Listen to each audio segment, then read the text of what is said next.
Now, going over to the political part podcast, you have Mark Cuban voted for Nikki Haley in the primary and will vote for Biden over Trump. And he said this publicly. Now, this comes to us thanks to a ex-Twitter account by the name of Republicans Against Trump, which A+ Marketing, you know exactly what they're all about.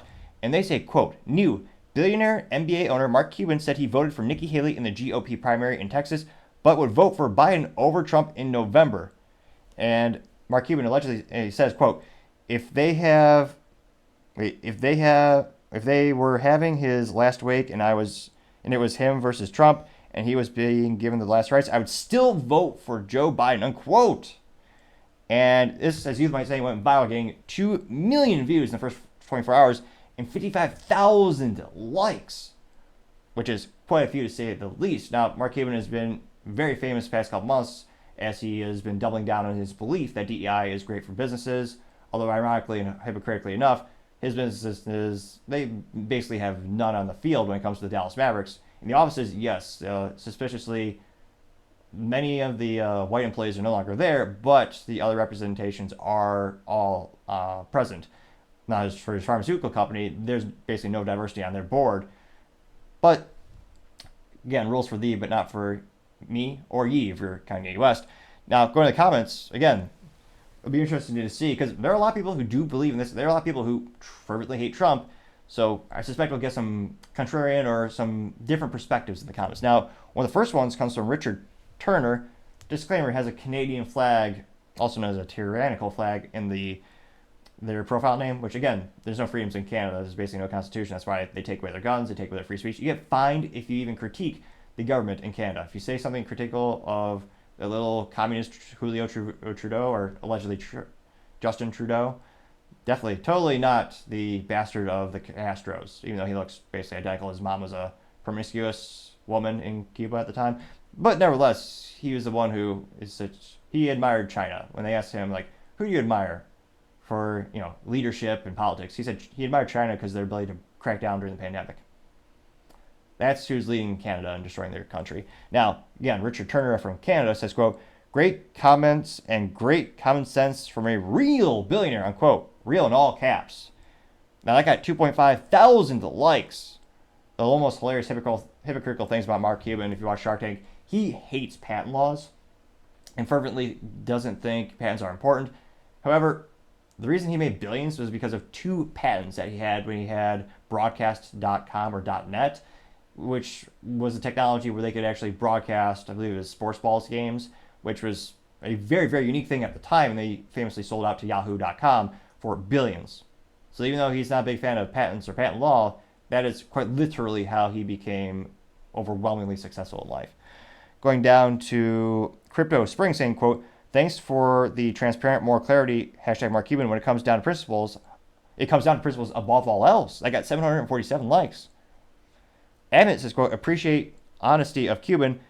2BH, I think he himself would be a great candidate to run for office. I quote, getting 1,000 likes. Winter, pride flag, rose, Tran flag says, quote, interesting enough, it's fascinating to see how, culturally speaking, in the United States, the U.S. flag is really hardly present in these bios. It's always the others. But nevertheless, this person or individual says, I've been hearing more of these stories, unquote. Good, getting 501 likes. Catherine simply says, thank you, Mark, getting 288 likes. And for the record, many of these are authorized or verified ex-Twitter profiles. So, I mean, a lot of people are speculating, what was the age-old? What do they do in China? The dime army or the 10-cent army is a fascinating phenomenon or political strategy where they just, famously, they would give each person like 5 cents per tweet or per post on social media to promulgate their ideals for political speaking. Let's see here.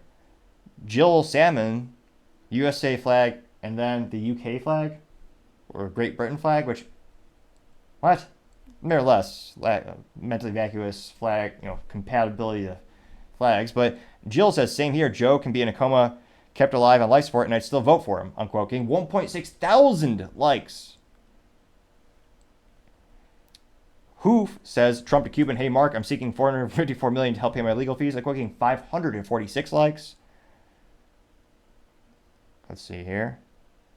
Adopt Dogs and Tesla says, quote, if you don't stand for something, you'll fall for anything, unquote, getting 73 likes. I mean, thus far, it's been overwhelming support for Mark Cuban. Again, maybe that's why he's doing this, because maybe he sees the tide is shifting, or he thinks a majority of Americans believe in Biden over Trump. I mean, scrolling down, someone actually turned, I don't know if this is real, I think it's Photoshop, but it's Mark Cuban with a Biden Harris t-shirt, but the t-shirt is poorly Photoshop, so it's not an original t-shirt. But it's just the picture of Mark Cuban saying, quote, "I'd vote Biden if he was being given his last rights," unquote, getting 338 likes. And scrolling down more and more.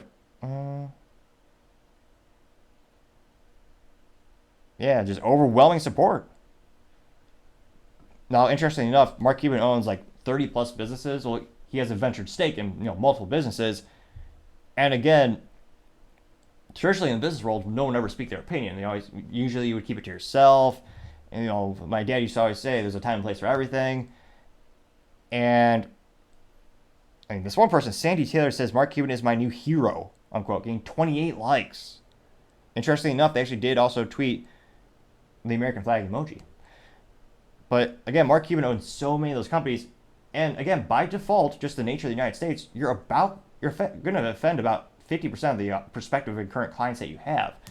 So again, that's why so many people, usually, traditionally, CEOs wouldn't talk about politics. So I'm not sure if this is going to affect the sales of the businesses that Mark Cuban owns. I don't know if people are going to maybe boycott the Mavericks, but it is fascinating to see. I mean, a lot of people are speculating maybe he's going to get into politics. There's been rumors about that for darn over a decade at this point. But let me know, do you think this kind of brand endorsement is going to have more people vote for Biden? Is it going to inspire more people to buy Mark Cuban's products that he owns and represents, that he sells? Or do you think he's just going to alienate a lot of people who, well, some people just don't agree with his political ideals or his political statement, and then you also have some people maybe who are politically in the middle, just don't want to support people based on their politics. So let me know if you think this will actually help Biden in the polls. Like, I mean, that'd be fascinating, because again, Mark Cuban's very famous. He's a billionaire. A lot of people know. A lot of people respect his business acumen because he's built up many companies, done some fantastic things. But as always, let me know in the comments. It'd be fascinating to hear what you have to say. Thank you, everyone, for taking the time to tune in today. Again, we're trying to get to 4,000 subscribers by the end of the month, so if you click that button, I greatly appreciate it. Also, leaving a thumbs up and thumbs down or a comment is a great way to give me some additional feedback, letting me know how I can make the show better and better. Lastly, don't forget to take the time to tell your family, tell your friends, tell your coworkers, heck, tell your enemies, tell anyone and everyone. Just stay safe, fight the good fight.